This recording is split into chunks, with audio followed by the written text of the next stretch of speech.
Hello guys, good morning. मैं अनामिका स्वागत करती हूँ आपके अपने स्टडी ब्लॉग में। तो आप लोग कैसे हैं? आई होप आप लोग बहुत अच्छे होंगे, स्वस्थ होंगे, मस्त होंगे। और अभी बज रहे हैं सुबह के 8:30। आज मैंने 1 घंटे की पढ़ाई सुबह में उठ के की थी, यानी 4 बजे से 5 बजे तक। और मैं फिर लग गई घर के काम में और मैंने अपना पहला टॉपिक चूज़ किया था शिवराज विजय ही। उसके बाद फिर मैंने सोचा कि मैं 8:30 बजे की भी स्टडी स्टार्ट करती हूँ, तो मैं उसी को ही कंटिन्यू करूँगी। क्योंकि सच में मतलब जैसे कभी कभी ऐसा लगता है कि मुझे कुछ भी समझ में नहीं आ रहा, मैं सब कुछ भूल गई हूँ। तो मैं उठा के एक बार उस बुक को, उस नोट्स को देख लेती हूँ।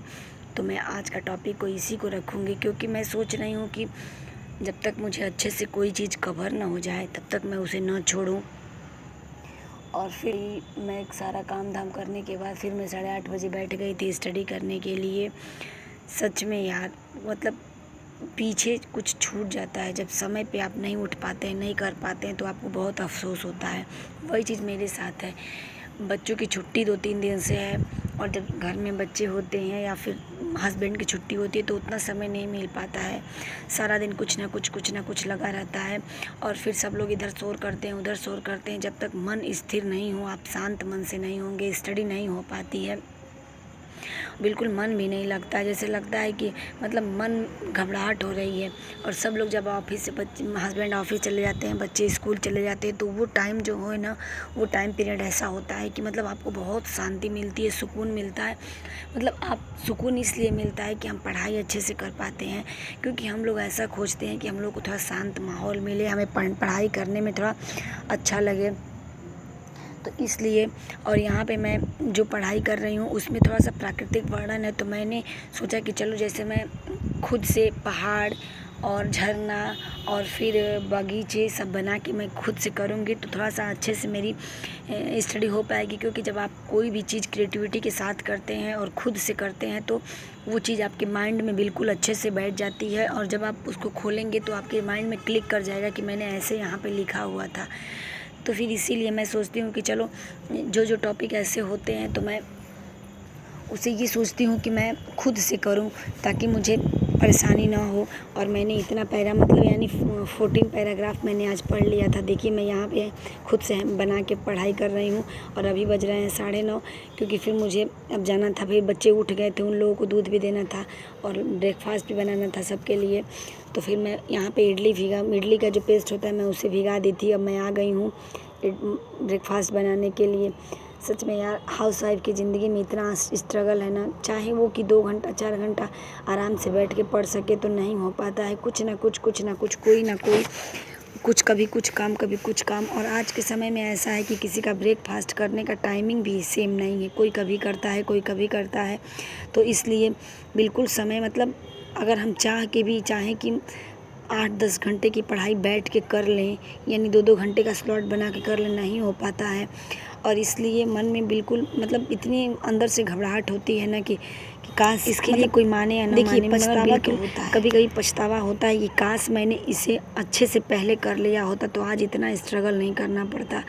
और फिर शादी के बाद कुछ भी आसान नहीं होता है, लेकिन अगर मैनेज करने वाला इंसान रहेगा तो मैनेज कर लेगा। जैसे हम लोग हैं, हमारे 2 बच्चे हैं, फिर भी और फैमिली के साथ में रहती हूँ। पूरी फैमिली हमारा, मतलब हम लोग एक साथ रहते हैं। साथ में हस्बैंड का यही जॉब है तो हम लोग सब लोग साथ में रहते हैं। तो मैनेज तो करना चाहिए, मैनेज तो हो जाएगा अगर चाहेगा आदमी तो, लेकिन उसके लिए आपको मेहनत करनी पड़ेगी। और मैं यहाँ पे इडली ऐसे नहीं हो पाएगा। इडली बहुत अच्छा लगता है। और फिर अब मैं आ गई हूँ। सब कुछ करने के बाद सब लोग लंच कर चुके हैं और अभी बज रहे थे दोपहर के 1।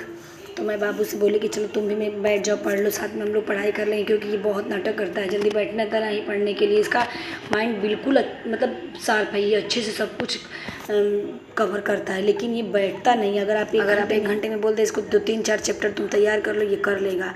और बिल्कुल मतलब समय बिल्कुल नहीं लेता। अभी मैं इसको देती हूँ कि जाओ तुम पढ़ लो, मैं याद करके लाओ, तुरंत याद करके लाता है। तो मैं इसको बोलती हूँ कि बैठ जा बेटा, पढ़ लो अच्छे से। लेकिन बिल्कुल इसका मतलब जब तक मैं डांटूँ नहीं, 2-4 बात बोलूँ नहीं, गुस्सा ना करूँ, ये पढ़ने नहीं बैठता है। तो मैं बोली कि चलो तुम मेरे साथ बैठ के पढ़ो, मैं वहाँ पे अगर पढ़ूँगी तो तुम भी पढ़ोगे, तुम्हारा भी मन लगेगा पढ़ने में। और मैं इस बार सोची थी कि 2 से ढाई घंटे पढ़ूंगी, और ये भी मेरे साथ पढ़ा, ऐसा नहीं है, बिल्कुल अच्छे से ये मतलब तैयार किया अपना। मैंने जितना इसको जीके दिया हुआ था मैंने सब पूछा और सब कुछ ये बता भी दिया अच्छे से जी। इसका एग्ज़ाम चल रहा है, थोड़ा सा बच्चों पे भी टाइम देना बहुत ज़रूरी है, तो इसीलिए मैं अपने साथ ही बैठाती हूँ। बच्चों का हाफ ईयरली एग्ज़ाम है और छोटे वाले बेटे का है तो 23 से था मगर 28 से हो गया है, तो उसका थोड़ा टाइम मिल गया। और वो भी बहुत परेशान करता है, ये दोनों एक दूसरे से अलग नहीं रह सकते हैं। उसको पता नहीं, बिल्कुल अच्छा ही नहीं लगता है, भैया भैया करते करते आ जाता है कि भैया चलो। तो थोड़ा सा अभी देखिए अभी आएगा और इतना परेशान करता है ना कि क्या बताएं, ना पढ़ता है और ना ही पढ़ने देता है। छोटा बच्चा है, थोड़ा सा भाई मस्ती करने का टाइम है, अभी मस्ती नहीं करेगा तो कब करेगा। और इनका कुछ क्वेश्चन फंसा हुआ था तो मैं बोली कि रुको मैं गूगल पे सर्च कर देती, तो वही मैं यहाँ पे सर्च कर रही थी। और इन सबको बातूनी तो बहुत ज़्यादा है, ये दोनों बहुत बात करते हैं। देखिए आ गया छटंकू, बहुत बदमाशी करता है, ये शैतान है एक नंबर का। भैया को बुलाने आ गया, भैया चलो। लेकिन मैं बोली कि जाओ बेटा तुम थोड़ा खेल लो, भैया को पढ़ लेने दो, नहीं तो भैया नहीं पढ़ेगा, भैया उठ के चला जाएगा।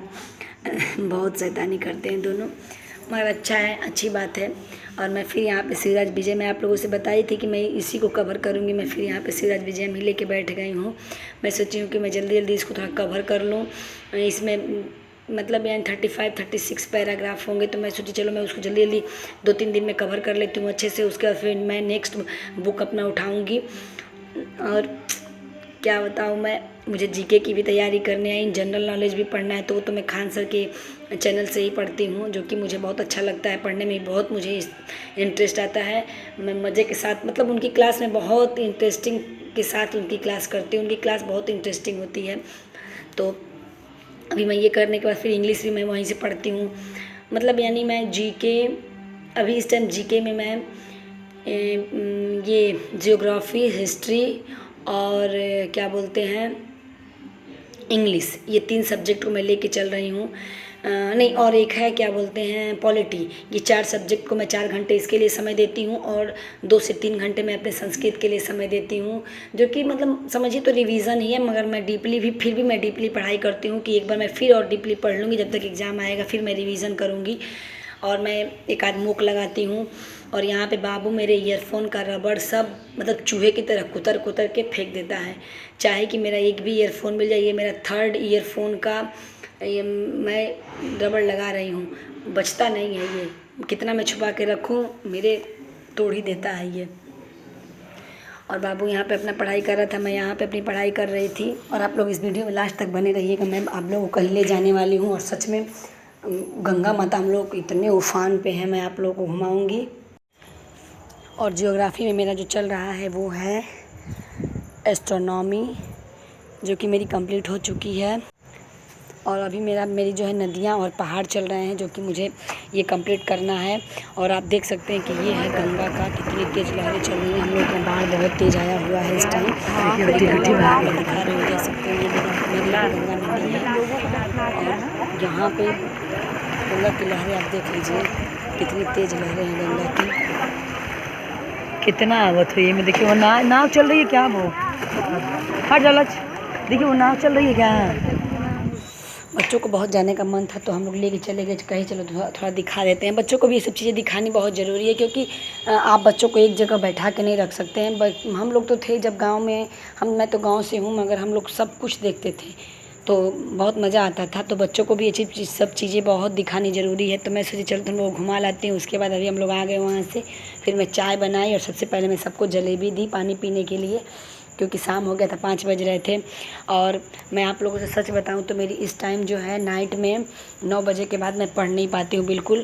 थोड़ा सा मैं बच्चों को लेके बैठती हूँ, बच्चों को क्या बड़े वाले बेटे को ही लेके बैठती हूँ पढ़ाने के लिए, क्योंकि मैं सोच रही हूँ कि जब तक उसका एग्ज़ाम है उसके लिए थोड़ा सा मैं 2 घंटे तो उसको दूँ, क्योंकि नहीं तो फिर मैं नहीं दूँगी 2 घंटे तो फिर वो पढ़ाई बिल्कुल नहीं करेगा। और देखिए बच्चों का तो इस टाइम उनको नहीं समझ में आएगा कि उनका क्या नुकसान हो रहा है, लेकिन हमें उसका समझ में आता है, क्योंकि आजकल एक दूसरे से बच्चे बहुत कंपटीशन करते हैं। और वही है कि अगर बच्चा जान पहचान का है, बच्चों का जान पहचान, तो वो उनके पेरेंट्स से कहते हैं, तो इसका बच्चों पे बहुत बुरा असर पड़ता है। और शाम का टाइम अब है, लोग चाय पीने के बाद फिर हमारे घर में भुट्टा भूना जा रहा था, जो कि हमारे घर में सबको बहुत पसंद है। और ये भुट्टा हुआ, हम लोग मतलब देसी चीज़ें हम लोग के यहाँ बहुत पसंद है, हम लोग सब लोग खाते हैं बहुत मज़े से। और अभी फिर पितृपक्ष स्टार्ट होने वाला है, तो हम लोग लहसुन प्याज तो खाएंगे नहीं, तो इसलिए मैंने सोचा चलो मैं आज पनीर बना देती हूँ। और फिर क्योंकि पनीर का तो पूछिए मत, पनीर तो सबको पसंद होता है। और यही है, घर के काम है, घर के काम तो करने ही पड़ेंगे, चाहे आपको कुछ भी हो जाए, आप कितने भी ऊंचे पद पे चली जाए, मगर आपको खाना बनाना और घर का काम तो करना ही पड़ेगा। कोई दूसरा आके करेगा नहीं, बस ये होता है कि कोई आपकी हेल्प कर सकता है। तो इसीलिए बोला जाता है कि महिलाओं को हर एक चीज़ आता है, महिलाएं हर एक चीज़ में ट्रेंड होती हैं। महिलाओं को कभी कोई नीचे नहीं दिखा सकता है कि महिलाएं नीचे हैं। और ईश्वर ने बहुत बड़ी शक्ति दी है महिलाओं को कि वो हमेशा ज़िंदगी में आगे बढ़ती जाएं और खुश रहें। और 2 जगह का इज़्ज़त सम्मान महिला बना के रखती है, तो उसी इज़्ज़त और सम्मान के साथ वो हमेशा चाहती है कि मैं भी ऐसे ऊंचे पद पे जाऊं जहां कि मुझे मेरे नाम से जाना जाए, न कि दूसरे के नाम से। और जो लड़कियां सक्सेस हो जाती हैं फिर उनका तो कोई मुकाबला ही नहीं है। वो तो अब देखिए हमारे नसीब में कब क्या मिलता है, क्योंकि लोग आपकी सफलता देखते हैं, पैरे में पड़े हुए छाले कभी किसी को नहीं देखते हैं। तो इसलिए आप ऐसे इतने सफल आदमी बनिए कि फिर कोई सामने वाला खड़ा होके आपकी मिसाल दे। तो फिर चलिए मैं वीडियो का यहीं पे एंड करती हूँ। वीडियो अगर अच्छी लगी है तो दिल से लाइक शेयर और सब्सक्राइब ज़रूर करिएगा। प्लीज़ आप लोग लाइक कमेंट और चैनल को सब्सक्राइब ज़रूर करिएगा।